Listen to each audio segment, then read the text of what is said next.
myself. I do that enough. We don't need to do it today. So I'm glad you're here. We ready, Frankie? All right, let's do it. Well, cool. Thanks for coming to my session where we're going to talk about the easy way to bind to data services like Tanzu SQL. And I think if you've been around, explore it all, you've heard a lot of the various, the various platforms, various things going on. But today I want to dive into some of the core tenets around binding to data services and what that means in our context, right? So brief agenda, we're going to go really quick because we only got 25 minutes. We'll start with that definition. We'll move into like what is life without a great binding experience, and then we'll move into what is life with a great binding experience. So hopefully we'll be pretty quick, and then maybe there'll be some time for questions at the end of this if things permit. So first things first, binding to data services is a little small on the screen up here, but these are from the main material that I would present to a customer to describe the Tanzu platform. And in the last, let's say 6 months, we've really rotated towards these 4 golden commands you see on the screen up here: build, bind, deploy, and scale. And those 4, we call them golden commands, are central to what we believe are core tenets of a strong platform for developers. And to kind of iterate through them, we'll finish with bind, build. Any solid developer-facing platform, we want to have a great building experience for the actual applications. I should be able to, to use the old Cloud Foundry haiku, I should be able to give you my app, you run it, I don't care how, right? It should be bundled up in a consistent way that results in something that I can ultimately deploy. I should be able to deploy that application with minimal configuration. I shouldn't have to learn a whole new crazy syntactic language to understand how to configure my application. I should be able to present it to the platform in a relatively cloud native way, and then magic happens, boom, Bob's your uncle. Scaling, I should also be able to scale those applications up and down as I see fit and as the platform sees fit without any impact on the actual running service for our end users. And so there we go. We have a built artifact. We know how to run it. We know how to scale it up and down. But one of the last, and in my opinion, the most important tenet is bind, right? We need a definition of what does it mean to consume services, to bind to services on one of these more premier platforms. And that comes from really 2 core tenets that I believe are essential to a binding experience. One of them, you need a solid marketplace. You need something that provides you options as a developer or as a person trying to deliver applications. You need a solid marketplace that gives you options, and you need a way to actually simply consume those services. I shouldn't have to do some, behind the back, talk to Timmy, hey, what's the secret creds to this service running off in, my secret cluster over here? Ideally, I'm able to self-service those types of credentials or the way that I connect to those services in a way that doesn't require me to have to do a manual handshake with anybody, and it all just connects magically, works like a dream. That is the core premise of what we're going to dive in through. So let's just kind of get into some code. I think that's why you're here. You don't want to listen to me talk. So first thing we're going to walk through is actually just building a Spring Boot app locally. So if I go into my Spring Pet Clinic with vision problems, first thing we're going to do is let's just build this. So Maven, let's do Maven Spring Boot run, but I don't want to do it yet with this Spring Boot profile. I want to run it just out of the box, this application that is our Spring Boot app. So let's go ahead and run that. And while that's running, I'm actually going to pull up the code really quick. I don't think I have it open. Actually, yes, I do. Boom. Let's pop this into its own little slot here. Boop. You can go over here. I'll move you over. Okay. So if we look here in our Spring Pet Clinic app, if you're not familiar with Spring Pet Clinic, it's a pretty straightforward application. Nothing super crazy in here. An application that comes up, and ultimately, if we've got it running, here it is, there it goes. So let's go back to our browser over here. Let's go to localhost 8080. And we have Spring Pet Clinic, right? And the idea here is it's a fairly simple app. I can come into owners. I can, add pets. We'll say, Bob born yesterday, and boom. Like now, Steve or this owner George has another pet named Bob, as a bird. We get this, right? It's an application that has a data service. But by default, when I ran this Spring application locally, it is using an in-memory database. So when I crush it and restart it, naturally, if we go back over here and refresh, eventually we would expect the data is gone. Okay, not magic, right? That's simple concept here. But I do want to start from that premise, right? Like the data is the backing service. We expect it to be persistent at a minimum, right? We don't want to just treat data as ephemeral because that defeats the whole purpose. So, having started here, right? I showed you, okay, we ran the application. We connected to an in-memory database, in this case, H2. Let's go back to our code really quick. And it comes with, like this application, when the Spring team built it, they provide these properties that we can use to access a number of different, more persistent data stores. And if we go back to actually within here, I want to enable a Spring feature that allows me to, it'll by default inspect my project, see there's a Docker Compose here, and it will start up the relevant service for my application locally. So it's a feature within Spring that allows me locally to kind of start to get to that magic binding experience. So if we go back to the CLI, let's go ahead. Let's do the Maven search again. This time I want to run it with the Postgres profile. And if we're really scrolling the logs here as they come through, we'll see that, let's scroll back up here because it goes too fast. We will see that it discovered at the very top, it says, hey, I'm using the Postgres profile. And then as we go down, we'll see that it added a connection to Postgres, right? This is fairly standard. If we go back to the code, we expected, based on the fact that we're using the built-in Spring Boot features to start this Docker service. It's starting Postgres locally for me. It provides all these various creds. It's built in by default into my Postgres properties to use the default password, petclinic, and to look for petclinic locally. I ultimately end up with a running application that is talking to a stateful service. So we're getting closer down the line to having a good binding experience, but we cheated, right? We cheated. This is local. I can set the password, the user, everything to be petclinic, and I can talk to it. So, okay, great, that works in local, but now we need to start thinking about how would we do this in an environment that is more production-like than just my laptop right here. So let's go to Kubernetes now. If I go ahead and just clear that out, I can use, there's a build image command in Spring that I'm not going to run because it's not super interesting for this particular conversation, but I can build a Docker image. Locally, I'm running Minikube just so that way I don't have to deal with an external cluster. And I can, in this repo, I have a deployment already configured for running this application on Postgres. So let's look at that really quick. Just a plain deployment. The point of this talk isn't to kind of get you into the weeds of Kubernetes here, but it's very simple. Hey, run this application, look for it to be alive on port 8080, and then serve it out, right? So let's go ahead and just apply this YAML. So if I say, okay, apply Kate's deployment, there we go. And if I look at this, ultimately, I would expect to see the application come up and running. And if we wrap it from the start, we'll see that don't scroll on me, we'll see that it's using the default actual profile. And then as we go down, we'll see that it's talking to a H2 in-memory database here, just like we saw locally. Because I didn't tell it about any services running on the platform. I just said, run it as you prefer. And by default, we saw in the properties, that's going to run a stateless application. And we can escape out of this, and I can kind of cheat and port forward to this and not skip past all the Kubernetes stuff of how would I do a load balancer and all that. But if I actually just go back to the browser, now let's go to localhost 8090.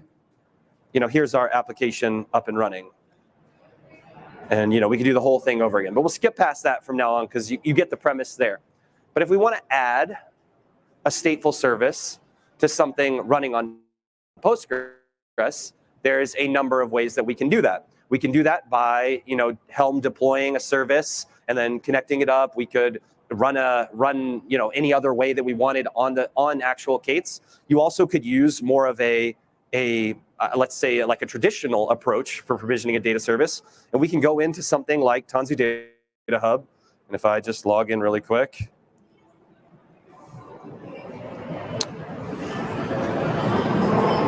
see, we can see that I've already pre-provisioned. This is the SRE view, not the developer view. But if I go into my org, I've actually pre-provisioned a Postgres.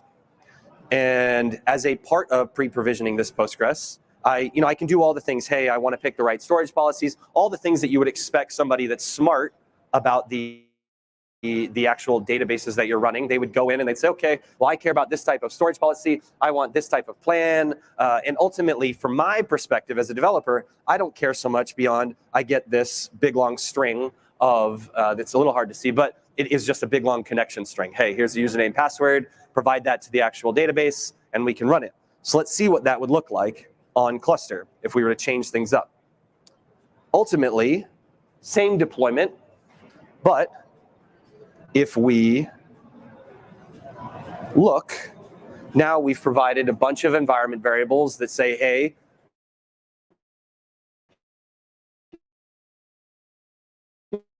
here's our, now I Postgres username. Oh, I'm fancy. I want to provide the password as a secret. And down here, I have my base 64 encoded secret. Please don't write that down and go and hack my Postgres cluster.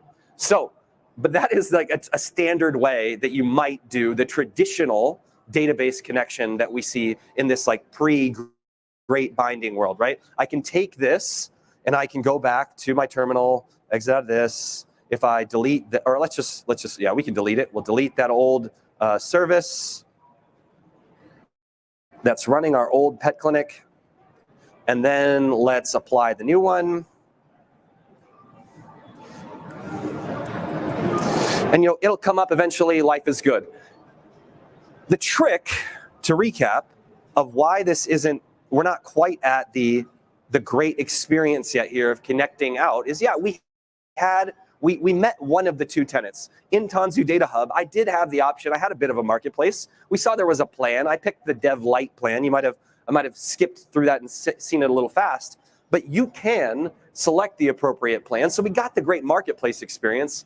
But the actual, like, how do I connect? That's still a little bit suboptimal, right? I had to ask, hey, SRE Alex, can you tell developer Alex about where the password is? Can you tell me the connection string? I had to wire it in as a secret. If we were doing something like GitOps, like, where am I going to store that secret now? Am I going to, like, just put that in Git? Probably not. I just told you it was base 64 encoded. Not exactly the most secure way to store that password. There's a lot of negotiation that has to happen there. So it's not bad. There's nothing wrong with this connection that we've did, talking about connecting our Spring Pet Clinic app to something like a service running off platform on Tanzu Data Hub. We're just not perfect yet. And in my opinion, the greatest of all time, maybe the creator of the idea of this great binding experience is Cloud Foundry. Cloud Foundry is the originator, in my opinion, of what it means to really have an excellent, like, database connection story. So the first thing that I'm going to do is I want to actually push up this application, and let's go ahead and switch applications, because I think this Spring Smoke Test application is a little bit simpler for us to visualize. So I'm just going to go ahead and CF push this. And we'll notice that by default, it sees a bunch of magic that's in my experience. If you remember back to the golden commands that we talked about at the beginning, we're meeting the deploy command, right? We're meeting the intent of the magic deploy command. I just said CF push. It notices some stuff about my app. It loads it up and pushes it up to the platform. While that's going, let's transition to the data service experience. So if we go into Apps Manager, you'll see I have my organization. I have my dev space. We'll see that our Spring Smoke Test app is coming up. It's going to be available at that URL, all the magic happening for me there. But I also have this ability to create services. And I've already created a Postgres service because this actually spins up a whole VM behind the scenes, a truly like as stable as can get Postgres service, but I can come in and add whatever else I want. I can come in and say, okay, well, in this case, let's create another Postgres, because why not? I want to pick from this plan. In this case, this is an environment that we use for testing. So they're like, please, please, please don't run up our bill for no necessary reason. So I've only got on-demand small. There's no XXLs in this environment. I select that plan. I say, hey, I want to call it, whatever. And then I deploy it and wait to be able to bind it to my application, right? Create off to the races.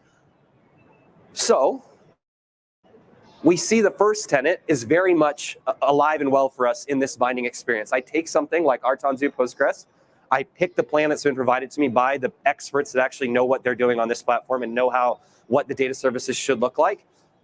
I create it. The question then becomes, how do I get that into the application that we've just deployed? And right now, it may be still pushing. Let's see. Yep, still going. So while that goes, let's look at this application and see what we should expect.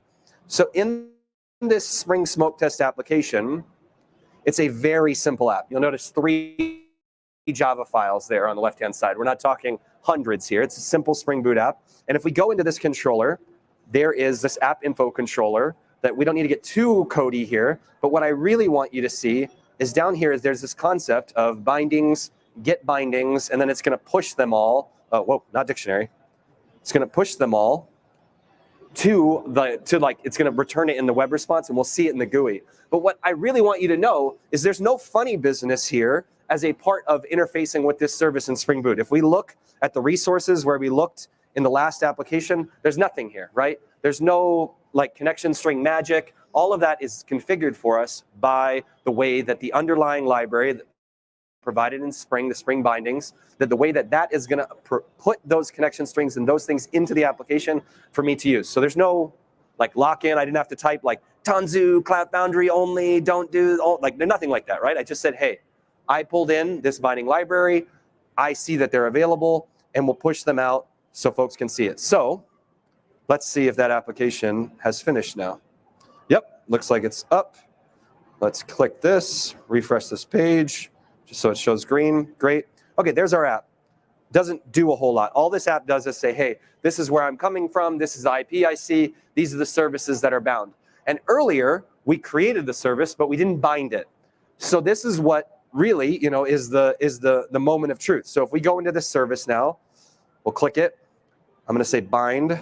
I want to bind it to my Spring Smoke Test app we just deployed. We'll bind it. And the way Cloud Foundry works is I've told it, hey, there is the app there, but I need to fully restage this application, have it rebuilt and re-put on the platform, so that way ultimately, when we kick off this page again, we'll see the services connect. That's the end-to-end journey there that we see on Cloud Foundry to achieve this outcome of the running an app talking to a stateful service like our Postgres, all on Cloud Foundry. I got the marketplace. I got the magic binding experience. It just works, right? But that's not the end of our journey, right? Cloud Foundry is just one of the options under the Tanzu platform umbrella. The other option is within the Tanzu platform for Kubernetes domain, because I get it, right?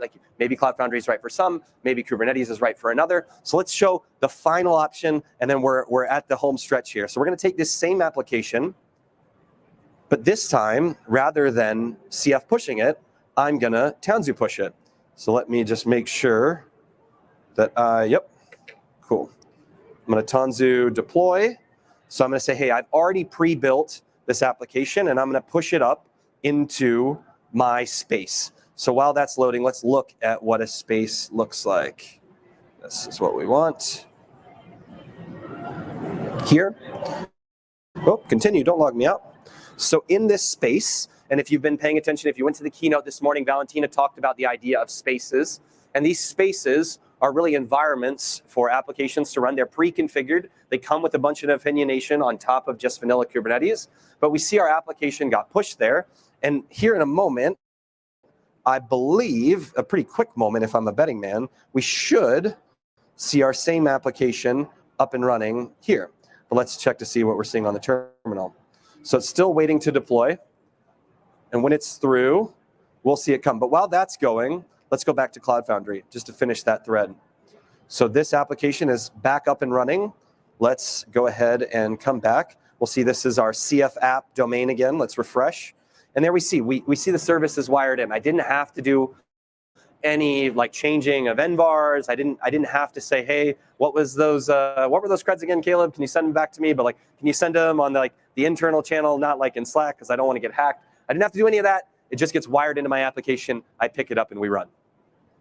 Now, if we go back to the CF platform, or the Kubernetes platform, I think, unless the demo gods smote me, we should be up and running. Nope, they're still going. Good thing we have a pre-recorded thing for this, for in case the demo gods smite me. But what I want to show you is ultimately, actually I don't need that. Let's just talk about it in the GUI. So when this application comes up, it will show exactly like what we saw on CF. But what we can do within the GUI is we can achieve the same concept that we saw in Cloud Foundry through the same interface. We can come in, we can create services. I think my cluster might be down, so I'm going to get a really ugly bunch of errors. But ultimately, we can create two really types of services. One service is the dynamically provisioned, like what we saw in Cloud Foundry, right? I click in, I say, okay, I'd like to create services. If this works, given the cluster's down, awesome. We have a same marketplace, right? Back to our tenants that we talked about at the beginning. One of two tenants is met here. We have the marketplace. I can pick from any of these types of options that have been provided to me by my platform engineers. Again, I can pick MySQL, I can do a Postgres, I come in, and then I can provide the various parameters that they want me to provide. In this case, the only thing I get to pick is how much storage do I need. That's what they've deemed as appropriate for me as a ye little developer, right? So I pick that, I say, hey, this will be my new service, and then we keep going, right? One is good. Oh, you don't like that. There's a space, fine. Next, and create, right? And ultimately, what that results in is a running service like we see here for this Postgres and this MySQL. And we can bind those the same way that we saw in the other application. I'd come in here, I'd bind, I'd pick Spring Smoke Test, and then we're off to the races, right? Apply it. Same concept applies. We saw this in the code, right? We saw that, hey, in the CF environment, there's the library that provides us the services, as well as there's one for Kubernetes. Boom. We have a marketplace. We have an easy way to bind to the services. The only thing left as a part of this, and then I want to stop and make sure there's at least a moment if anyone has any questions, is how did that work, right? How does that fundamentally work on the cluster? And what it all really boils down to is the idea of this open source, really like a spec, which is a service binding for Kubernetes spec. And what it says is, hey, as an application developer, I should be able to, as an application operator, I should be able to say, I have some sort of workload, and I want it to talk to some sort of service. And those two things, just by creating this service binding, which you can do declaratively for the Kubernetes nerds out there, you can create this, you can do it all declaratively in your GitOps workflow. I provide that API, and what the guarantee is, if you're adhering to the service binding spec, is that that account service, when it's created, will have a, let's see if it's on the screen or if I have to go back. I think it's back. It will provide in its status the name of a binding secret. So as a part of the creation of that service on Kubernetes, it provides, okay, I think we're done. I'm getting the flag. So we're there, we did it. But that's it, create a secret, we're off to the races. Thanks for coming to my TED Talk. All right, thanks y'all.